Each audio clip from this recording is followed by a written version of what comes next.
Okay, we're going to go ahead and get started. First of all, let me thank all of you for coming out this evening to the first of three legislative listening sessions hosted by the county executive. Let me start out by saying the county executive should be here shortly. He was in a meeting that ran a little bit later, so he should be here. I just spoke with him and he's en route, so he should be here in a very few minutes. But we wanted to just go ahead and get started. We appreciate your patience. One of the reasons why we did have the folks from the different agencies here for you to talk to is just in case we had a situation like tonight, and I'm glad we planned for it. But with that in mind, I hope you had a chance to visit the tables out there. Some of the agencies will be here for the remainder of the night. The idea behind the setup of the tables was to have you give you a chance to actually engage with the government and ask questions directly to the agencies where you may have a question, concern, or comment. Tonight is about you all. Typically, you go to forums or sessions where your elected officials are speaking directly to you, telling you what they plan to do. Tonight is your opportunity to provide us with information that our representatives can take back to Annapolis in terms of legislation or ideas. So with every question, there might be legislation in it. With every concern, there might be a legislative action in it. So we definitely want to hear from you tonight. Currently, we have about 15 speakers who have signed up to speak tonight. Each individual will get 3 minutes to speak. Courtney Glass here will have a sign. The sign, do you have it with you, Courtney? We have a timer which will buzz, but once we get to the 1 minute mark, Courtney has a sign that she's going to get that's nice and pink that will alert you that you have 1 minute to go. Obviously, all the issues that everyone is going to bring to us tonight are going to be important to you, but we also ask that you try to make sure that you stay within the time constraints so that you can be respectful of the other residents who might have a concern. And we will be here until we get through the list. So we're not going to rush out. We're going to hear each of you out until you get your questions out to us. In terms of the structure of tonight, the county executive, once he gets here, will make a few remarks, but we'll also give our elected officials who are sitting in front of you a chance to say a few words as well. We're joined tonight by the delegation chairs of both the House and Senate in Maryland. First, I'd like to introduce House Delegation Chair Jolene Ivey.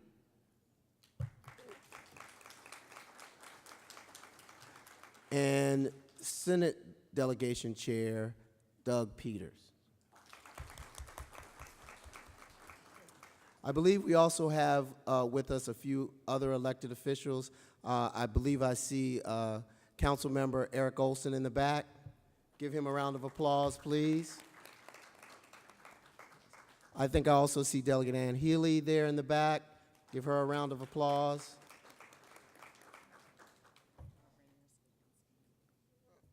Mount Rainier City Council Member Jimmy Tarlow. I think I see him there. Give him a round of applause. Who's that? Yeah, and the Mayor Pro Tem of the town of Berwyn Heights, Jody Cooper Edie. Is that correct? Did I say it right? That's the first that I get something like that right. I think you were here last year when we were in Greenbelt, if I remember. Let's see, we also want to make sure that you know, and the county executive would say it if he was here, he wants to always make sure when we have these events that the government that serves you is present. So we have quite a few of our high-ranking government officials. I'll start with our Chief Administrative Officer, Mr. Nicholas Majette. Also our Deputy Chief Administrative Officer for Public Safety, Mr. Barry Stanton. think he's somewhere in the back there.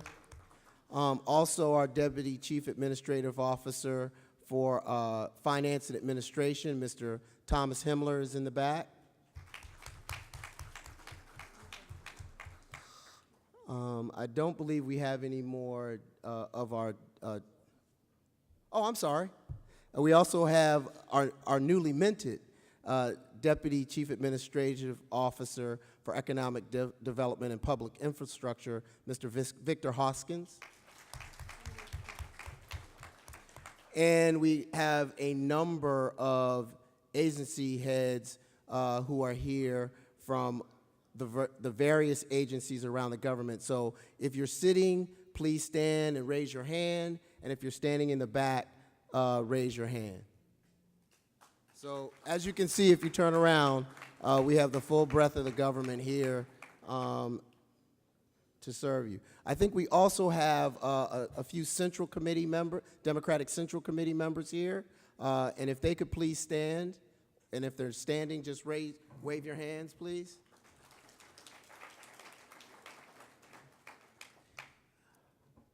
So as you can see, the government is here, and again, we're here to listen to you so we can make sure that we serve you appropriately.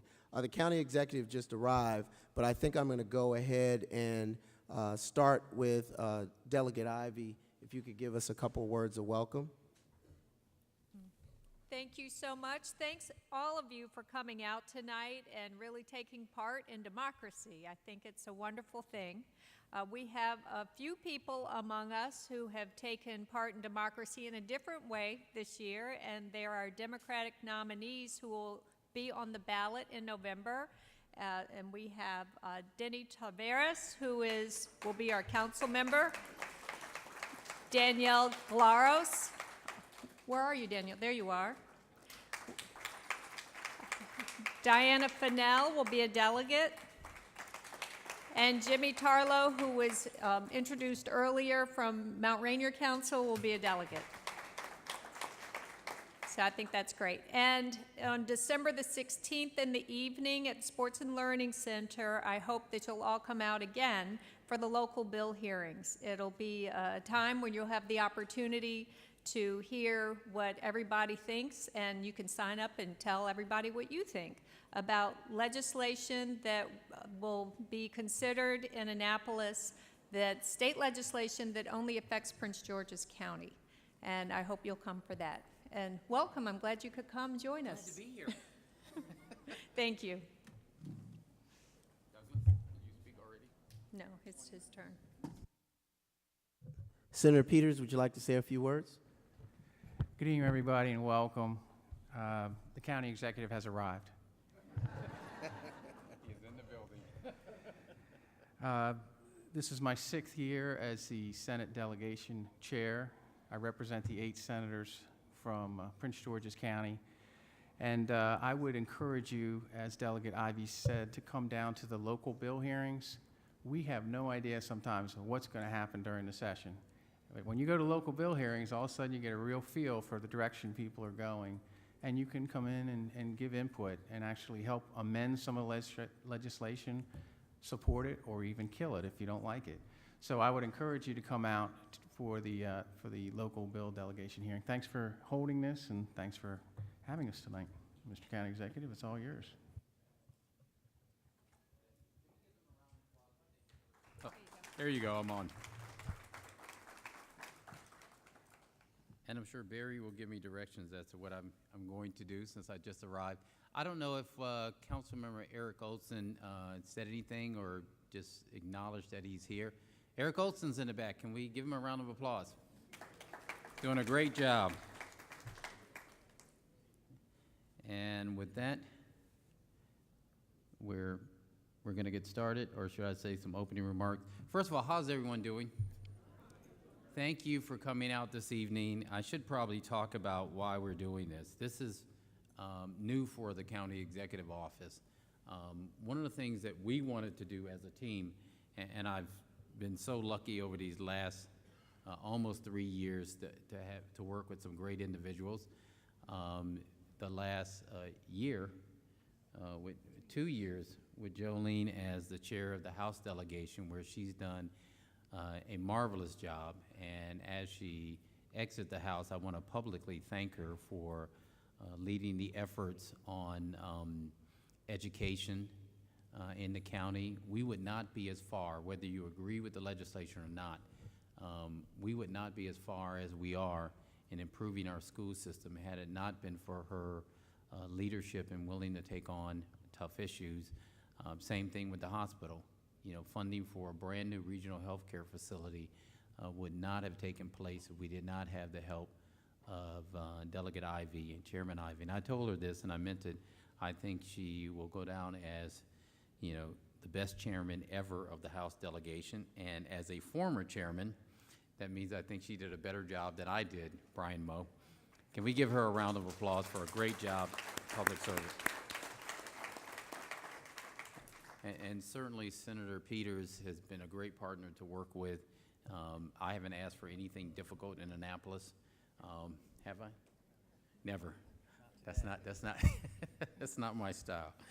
But one of the things I wanted to do that was helpful when I was the chair, and Director Moe will remember this, is that we started public hearings all around the county.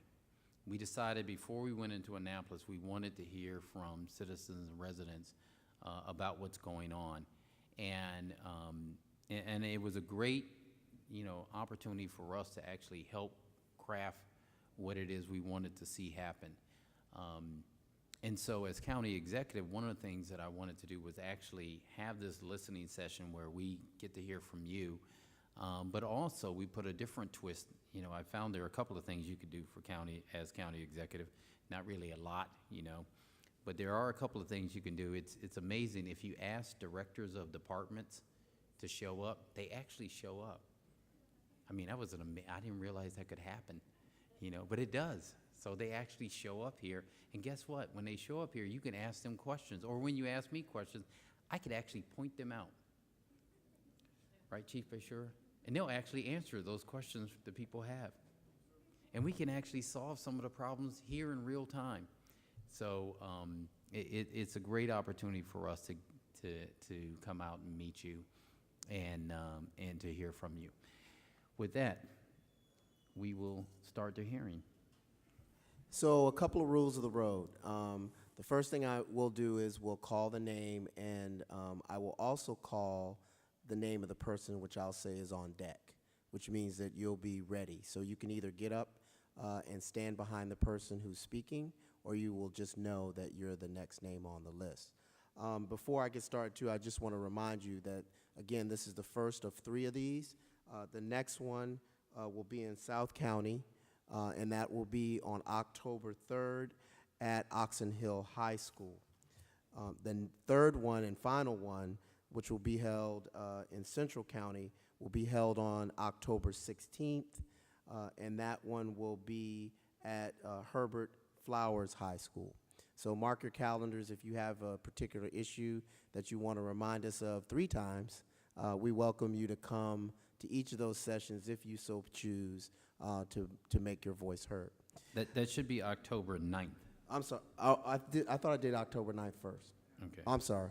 October 9th is the one. Oh, the dates are, okay. Sorry. So we switched that.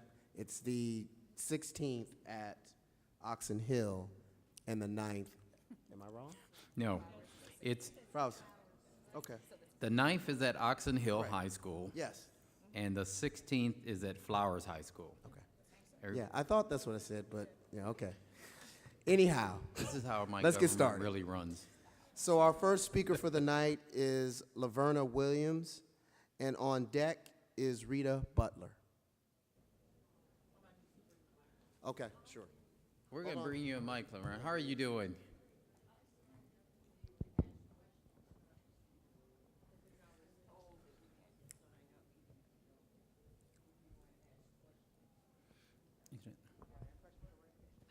I signed up to ask questions after the other speakers, not to speak myself, other than most of my the most important thing I was here for, one of the most, was concerning code violations, but those questions have been answered.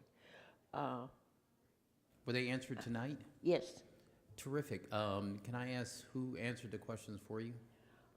Gary Cunningham. Gary Cunningham was one, and a couple of the ladies at the table. We discussed the problems that we're having in Lewisdale and some of the things that we can do to solve them. And one large problem we're having at the moment, Mr. Cunningham's going to look into it for us. Very good. See, we have made progress. Thank you, Ms. Williams. Thank you. Good job, Gary, and your team.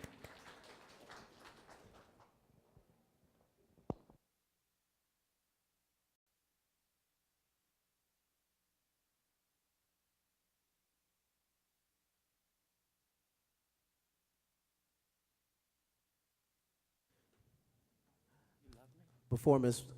Butler speaks, Joel Ryerson is on deck.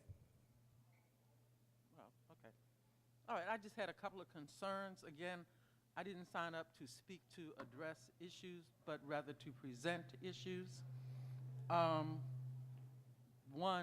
Number one is illegal rooming houses seem to be popping up, which overcrowds communities, it overcrowds the schools. So I think that's an issue.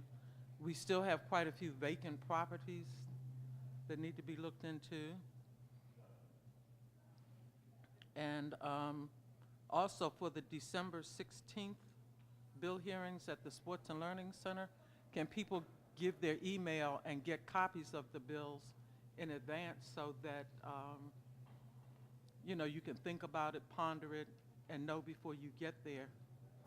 Yes, if you would give me your email address before you leave, we have an email list that we send things out regularly to. So you have to be prepared to get something probably every week during the session. You'll get an email, but you'll also get the emails about this. So anybody here who would like to be added to that list, a lot of people here are already on that list, but if you're not on the list and you would like to be, I'll make sure there was a sign-in and I'll add you. Okay, and also, as a former educator of 38 years here in Prince George's County, I'd like the council, everybody, to ensure that our children continue to receive a quality education and that no group is allocated funds over another group, and that there's a balance in what we do for the children. Okay, so, Sounds good, Ms. Butler. Okay. And on the questions about the code violations, Mr. Cunningham is right over there. Raise your hand, Mr. Cunningham. I'm sure he'd be glad to take your information and provide some. Thank you. okay, I see one of my former students, Brian Lowe. Brian Mover's your student. Well, you get the Star of David because I'm sure he was a hard student. Good evening.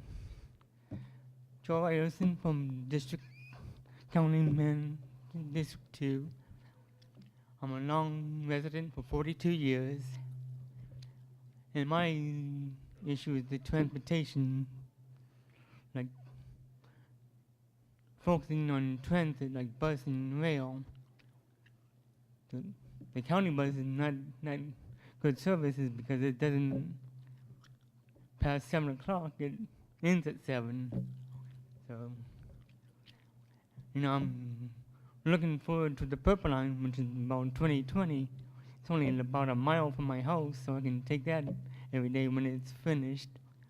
So my main concern is the bus service and get some more afternoon late service.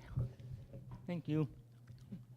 Thank you, and thank you. And Daryl Mobley, our Director of Transportation, certainly is taking that down. Marcia Foster, and on deck is Susan Fleshman. Flash. Foster, how are you doing? Hi, good evening. Good evening, everyone. I live at 4708 68th Avenue in Hyattsville, Maryland. near the Landover Hills area, and I've been there since 1995. During June 2014, I was sitting on the porch having a nice evening when a rat went past my feet. And I'm 67 years old. I've never had to deal with rats before. But my dad, had an exterminating job, so I have a lot of rat poison that I can use. But there was one house on our block, and they got trash, I guess, from the outside, and they put it right in their backyard as if they were going to go through it. And it stayed there for a month, and, nobody just didn't do anything about it because we didn't know that maybe a rat could be coming from there. And then what happened was I called 311, my first time ever using 311. And I wrote an email to all of the politicians in the area. And Councilman Olson was just tremendous. He was just excellent. And he even had his office he assigned a representative to us for that area. We had another problem, but the problem was with bulky trash. Bulky trash, they don't come when they say they're going to come. So all of this trash that was in this backyard was piled up and bagged up and piled up and sitting there for about a month before it was picked up. The representative from Senator Olson's office thought that maybe we should get in contact with this civic association in our area, which is Woodlawn. I went to the meeting. Woodlawn says, well, we can't help. We don't have the tools to help you out. So I went back to the representative at Olson's office, and she says, well, I says, well, maybe I could I want to have a meeting to inform the community, to see how bad this situation was. So I asked her if I could do it as a concerned citizen, and she says, no, you have to do it under an organization. So that's where I am now. I want to have this meeting with my community to maybe inform them, of the proper procedures with bulky trash and to see if we have a rat problem. Thank you. Thank you. If I can ask you a question, ma'am, real quick. So when you called 311, what happened about the whole issue? They sent an inspector out.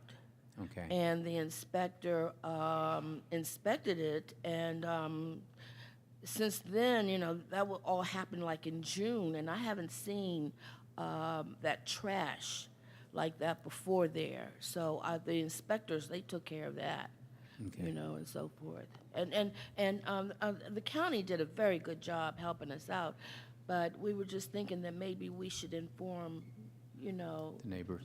the neighborhood, right? Thank you. Thank you.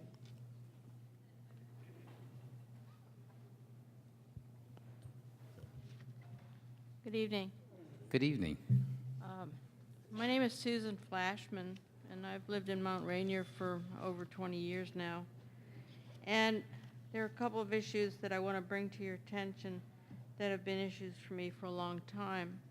And the first one doesn't affect you particularly, it's the county council, but since you're the executive, I'm hoping that you can initiate something with the county council. And I think Eric Olson did that. No. Go ahead, ma'am. okay, it's the dangerous dog issue Mm-hmm. and the county's pit bull law, American pit bull law, which is a breed-specific law, which outlaws an American pit bull terrier and Staffordshire terriers in the county. I was fortunate enough to grandfather in my dog. My dog, I'm guessing, Wiggly, died last year at 17, and I'm guessing she's the last legal dog here. when I went to renew her tag, they no longer made the tag. So my concern is that I think the law has outlived its usefulness. I think the county needs a dangerous dog law, which is what's been endorsed across the board by animal groups. As a dog that, if a dog bites, it's considered a dangerous dog. If it doesn't bite, it doesn't get presumed to be a biter. And in that case, then you would take care of German Shepherds, Rottweilers, all of the breeds that can, any dog with teeth can attack you. And the little ones do a good job too. But I really think it's time for us to take a